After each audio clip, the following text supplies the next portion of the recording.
స్కూల్లో అటెండర్ ఆడవాళ్ళు ఉంటున్నారు.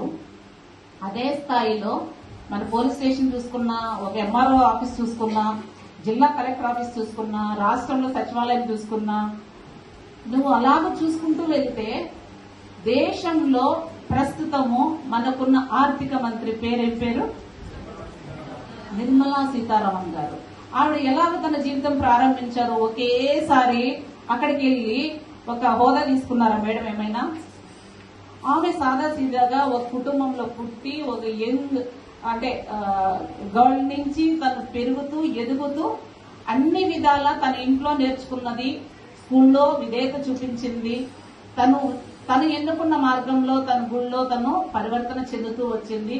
తద్వారా గొప్ప విశాలమైన హృదయం మనం ఉంచుకున్నప్పుడు అన్ని విషయాల్లో విశాలంగా ఉండాలి మన హృదయం. ఐ మీన్ లిబరల్ గా ఆలోచన చేయాలి, కంజెస్టెడ్ గా కాదు. అంటే స్వార్థంతో నాకేంటి నా నా నా అని మనం ఎప్పుడు అనుకుంటాము, నీ వరకే నువ్వు ఆగిపోతావు, నేను ఆగిపోతాను, అలా ఉండకూడదు.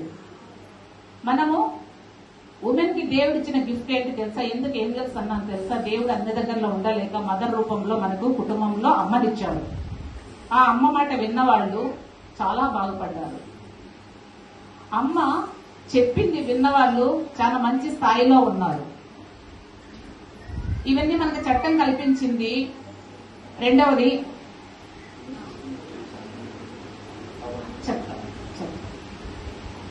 ఇవన్నీ మనకి ఇచ్చినప్పటికీ ఎందుకు చెప్తున్నానంటే చెప్తాం. మనం అంత ఎదిగాం కదా.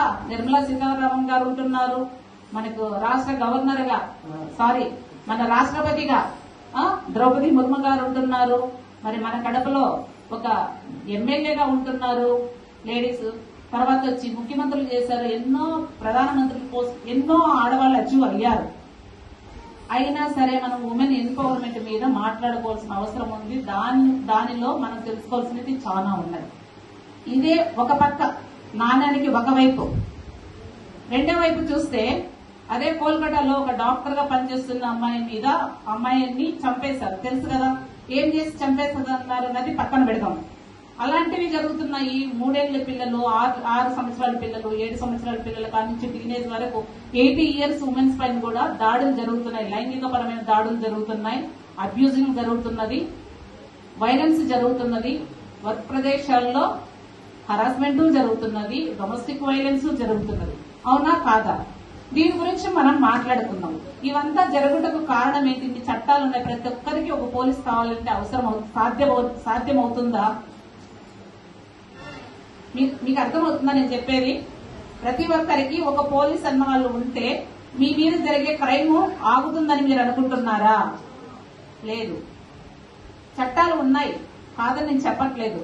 కానీ మీరు ధైర్యంగా ఇప్పుడు సోషల్ మీడియా టెక్నాలజీ ఎంత స్మార్ట్ గా పెరిగిందో అంతే నేరాలు ఆడవాళ్లపైన పిల్లలపైన కూడా జరగడానికి అంతే అధికంగా ఆ టెక్నాలజీ ఉపయోగపడుతున్నది. మొట్టమొదట మీరు ఏం చేయాలంటే సైబర్ క్రైమ్ అని ఉంటుంది. సైబర్ ఫ్రాడ్స్ జరుగుతున్నాయి, సైబర్ క్రైమ్ జరుగుతున్నది.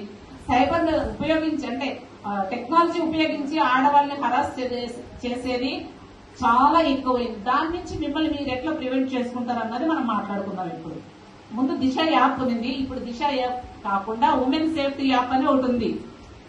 అది మీరు ప్లే స్టోర్ లోకి వెళ్తే SOS అని ఉమెన్ సేఫ్టీ యాప్ SOS అని కొడితే వస్తుంది. లేదు అంటే అందరూ ఒక రోజు ఒక్కరు మీ ఇన్స్టిట్యూట్ లో ఒక్కరు వచ్చి నేర్చుకుంటే అందరికి ఒక రోజు చేయించవచ్చు.